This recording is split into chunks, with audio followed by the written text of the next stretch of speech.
Hi everybody, my name is Miss Danielle and I'm a librarian here at the Elyria Public Library System, and I'm here today to present a school-age story time. I wanted to start today with a hello song, and the song that I like to start with is called Clap Everybody and Say Hello, and we do that once in English, then we do it a second time in Mandarin, which is Ni Hao. So go ahead and please join in.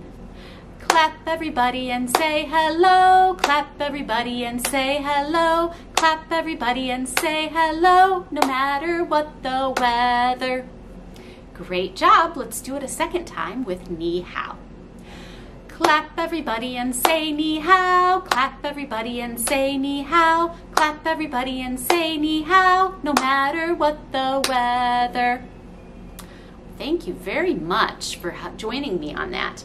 Next, we are going to talk about the story that we are going to read today. It is called The Three Little Pigs. Everybody knows the story of the three little pigs. You have the first little pig, and he builds a house of straw. And then you have a second little pig, and he builds a house of sticks.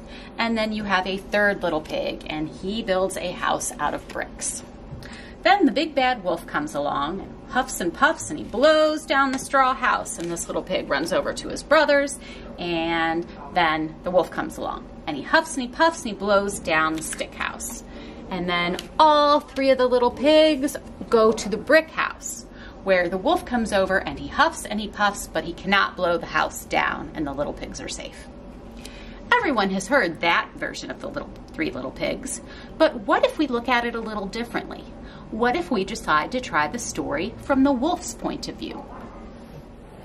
The True Story of the Three Little Pigs by A. Wolf, as told to Jon Scieszka and illustrated by Lane Smith. Today we would like to thank Puffin Books for allowing us to use this story. Thank you.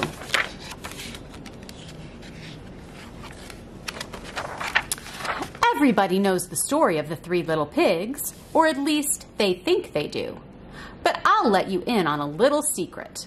Nobody knows the real story because nobody has ever heard my side of the story. I'm the wolf, Alexander T. Wolf. You can call me Al. I don't know how this whole big bad wolf thing got started, but it's all wrong. Maybe it's because of our diet. Hey, it's not my fault wolves eat cute little animals like bunnies and sheep and pigs. That's just the way we are. If cheeseburgers were cute, folks would probably think you were big and bad too. But like I was saying, the whole big bad wolf thing is all wrong. The real story is about a sneeze and a cup of sugar. This is the real story. Way back in Once Upon a Time, I was making a birthday cake for my dear old granny. I had a terrible sneezing cold. I ran out of sugar. So I walked down the street to ask my neighbor for a cup of sugar.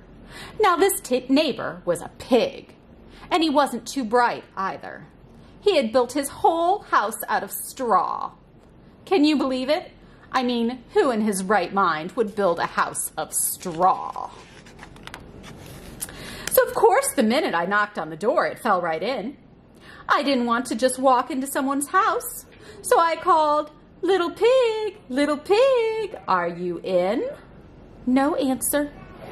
I was just about to go home without the cup of sugar for my dear old granny's birthday cake.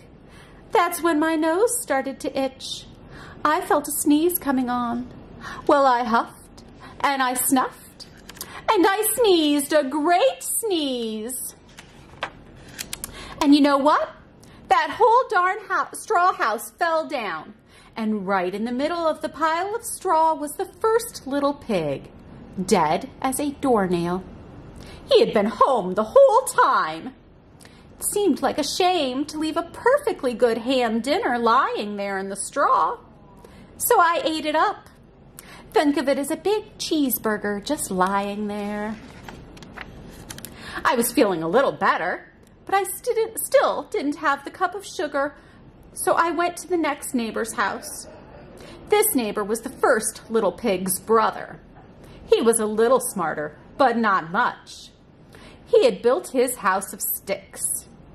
I rang the bell on the stick house. Nobody answered. I called, "Mr. Pig, Mr. Pig, are you in?" He yelled back, "Go away, wolf. You can't come in. I'm shaving the hairs on my chinny chin chin." I had just grabbed the doorknob when I felt another sneeze coming on.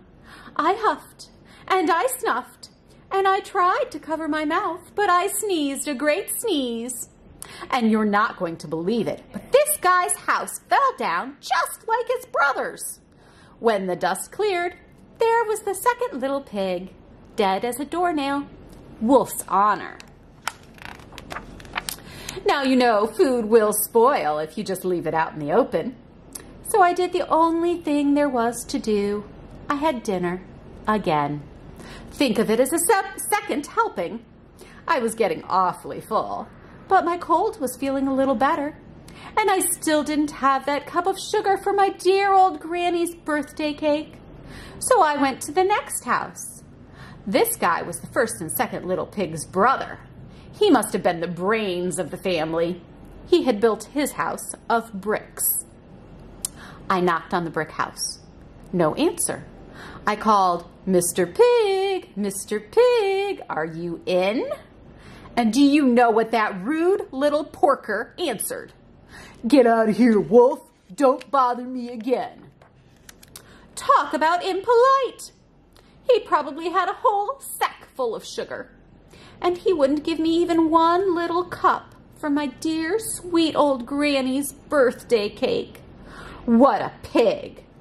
I was just about to go home and maybe make a nice birthday card instead of a cake when I felt my cold coming on. I huffed and I snuffed and I sneezed once again. Then the third little pig yelled, "And your old granny can sit on a pin." Now, I'm usually a pretty calm fellow, but when somebody talks about my granny like that, I go a little crazy. When the cops drove up, of course, I was trying to break down this pig's door, and the whole time I was huffing and puffing and sneezing and making a real scene.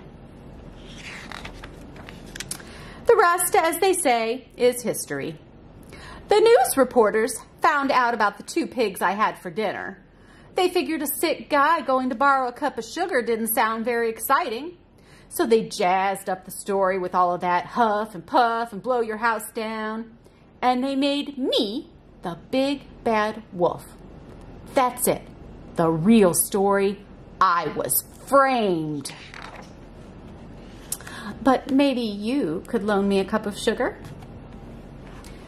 So that is the story of the three little pigs as told by the wolf. And you know, you can do this from any story. Maybe you really like to the movie Frozen or the books for Frozen. You can tell your own story, maybe from the point of view of Sven, or maybe any of the Three Billy Goats Gruff. The troll under the bridge can be your lead character, and you can imagine the story from his point of view. You can grab some finger puppets or some stuffed animals, and you can make your own little show telling any story you want. So go ahead and try that now. Well, I hope you enjoyed that story today, and I wanted to do our goodbye song now. So we're going to say, clap everybody and say goodbye. Clap everybody and say goodbye. Clap everybody and say goodbye. Clap everybody and say goodbye, no matter what the weather. Thank you for joining me today, and please check out the Elyria Public Library System's YouTube channel for more story times and other programs. Goodbye.